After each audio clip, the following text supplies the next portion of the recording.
Curiosidades del mundo antiguo.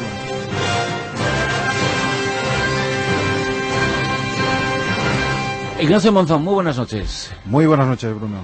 Cuando vemos las noticias y la actualidad y nos sorprendemos, nos indignamos un poquito con las cosas que pasan en el mundo, uno de esos países en los que nos estamos fijando es Siria. Y conviene recordar que Siria es un país en donde antiguamente se asentaron numerosas civilizaciones, en donde está la patria de muchas de las cosas que después ocurrieron y que somos hijos, en definitiva, de esa historia. Y en Siria podemos hablar de muchísimas cosas a nivel arqueológico, a nivel histórico. Claro, porque no es quitar mérito, por ejemplo, a la península ibérica, es verdad que tiene mucha riqueza, o Egipto, pero la verdad es que no se suele hablar tanto de esos países, Jordania, incluso Arabia Saudí, por lo menos en la parte que toca más, la parte que se acerca más al Mediterráneo, Irak y Kuwait, cómo tienen vestigios de civilizaciones. El mundo se desangra precisamente en el lugar en donde prácticamente nació la civilización. Sí, es muy paradójico, es muy irónico, ¿no? Es casi un castigo de los dioses, haber llegado a lo más alto tan temprano y ahora estar en esas situaciones, que ojo, no solo son... Estos dioses se podían ir a otros mundos, a otros planetas a intervenir. Se podían jubilar, ¿verdad? Sí. Jolines. Sí, y además ya lo vimos en alguna tertulia, como en el caso de Libia, como la UNESCO llamó la atención, y no es frivolidad, por favor, que nadie lo entienda así, pero al margen de que una guerra es mala porque siempre hay pérdidas humanas y además se abren unas heridas emocionales que tardan en cicatrizar, ¿cómo se suele perder un gran patrimonio arqueológico, un patrimonio que nos han legado y que debemos legar nosotros a nuestros hijos? Y la verdad es que son zonas con una riqueza pues que en algunos aspectos duplicará, triplicará la que puede haber en la región más rica de nuestra península, y que muchas veces pues o es desconocido, o es saqueado, o es destruido. Ciudades perdidas en esta zona, por ejemplo, en Siria, Ugarit. Ugarit, la gran ciudad perdida, o una de las grandes ciudades perdidas, realmente descubierta, ni hace 500 años, ni hace 200 años, hace menos de 100 años. Ya nos gustaría a muchos de nosotros tener nuestra oportunidad de descubrir nuestra momia, nuestra tumba o nuestra ciudad. La verdad es que el que lo descubrió... ¿Cómo fue ese descubrimiento? Pues no fue arqueológico, fue como tantas otras veces en la casual, historia de la ciencia, fue casual.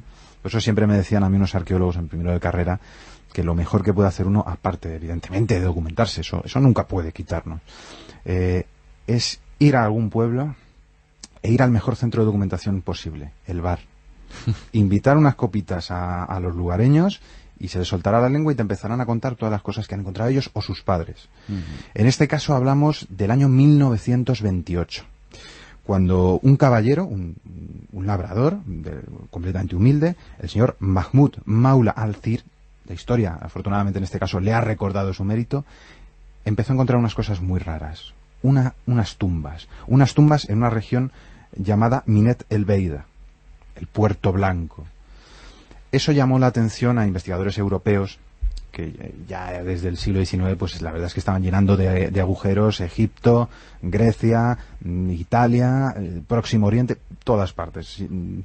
Como había dinero, se notaba que Europa tenía ese imperialismo colonial, esa potencia, eran capaces de realizar estas grandes campañas.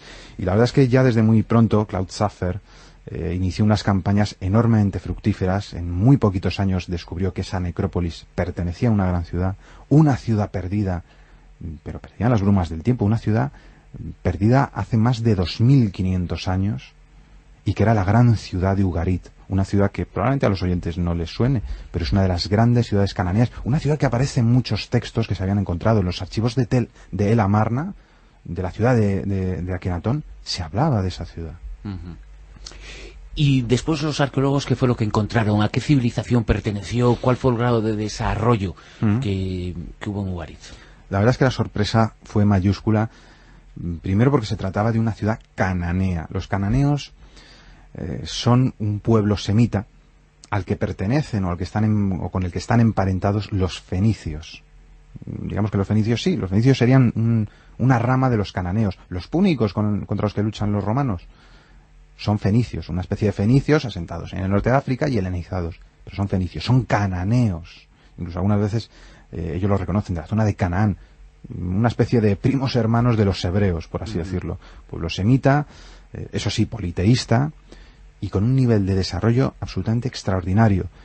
También es verdad que la zona, estamos hablando de la zona noroeste de Siria, vinculada al Mediterráneo, muy cerca de la desembocadura del río Orontes. Eso hizo, entre otras cosas, que en el lugar se descubrieran muchísimos objetos que hablaba de las conexiones con otros pueblos, otras civilizaciones de la época, como la egipcia. Sí, hay muchísimos elementos egiptizantes en la necrópolis.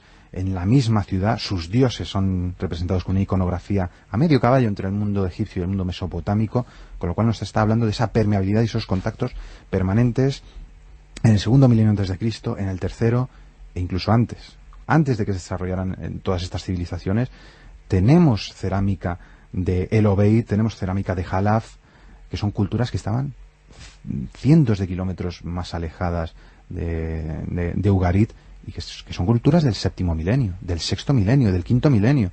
Como Mesopotamia, desde hace 7.000 años, 8.000 años, ya sentía esa necesidad de pasar al Mediterráneo, y pasar al Mediterráneo a través de ¿qué? A través de Ugarit.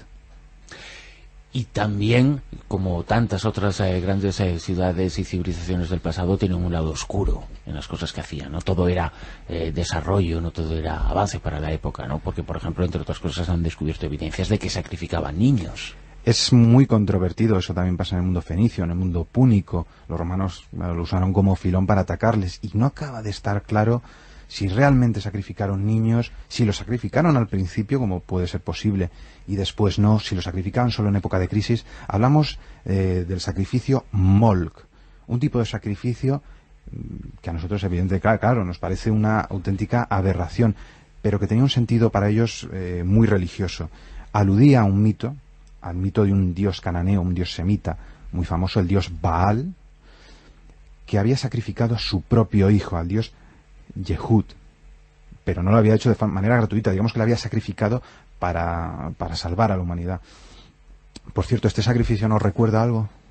¿Un sacrificio bíblico, por ejemplo? Por ejemplo. El sacrificio de Isaac. Abraham tiene que matar a su propio hijo, que al final no lo mata, se supone que es una prueba. Pues probablemente ahí nos está aludiendo a un eco de ese sacrificio, como a veces hay que sacrificar a lo más valioso. Pero como digo, no sabemos si era un sacrificio falso, como actualmente. El príncipe de Asturias ofreció a la Virgen a sus hijas, pero no las ofrecen en plan, llévatelas de aquí. Ya no se hace, claro, se dice, pero no se hace. Se dice, pero no, Herodes, que venga Herodes, ¿no? Como se decía antes. Es algo ritual, algo quizá alegórico, que no sabemos si se hacía exactamente de verdad, o simplemente cuando el niño moría siendo un bebé se decía, bueno, es que lo hemos sacrificado al dios Baal. Pero la verdad es que ahí queda esa incógnita del sacrificio Molk, los famosos Tophets, que impregnan el mundo de Ugarit y que, como dices tú, le dan esa pátina de oscuridad o casi de temor. Y llegó el año 1200 a.C. y alguien se cargó esta cultura. Esta cultura, esta civilización, la primera que desarrolló no un alfabeto, pero un semialfabeto, con una marina muy desarrollada, con contactos absolutamente con Europa, con África, con Asia. Pero llega esa famosa, una crisis, toda una crisis que de hecho tendremos que hablar más adelante, la famosa crisis del 1200, y Ugarit es casi borrada del mapa. Hay indicios, se han encontrado de una pervivencia en el siglo VIII, siglo VII antes de Cristo, pero ya es una ciudad completamente vencida. Ese 1200 es el antes y el después de Ugarit, y ojo, de muchísimas civilizaciones. Por ejemplo, lo podemos apuntar para la semana que viene, ¿no? El tema. Sí, porque señor. Es una de las fechas claves en la historia de las primeras civilizaciones. Saber qué pasó, Sí, señor. hubo un antes y un después de ese 1200. Esto es como el final de episodio de temporada, ¿no? El cliffhanger. Pues aquí se lo dejamos a ellos. Pues la semana que viene nos lo cuentas, ¿de acuerdo? Muy bien, Bruno, encantado. Chao.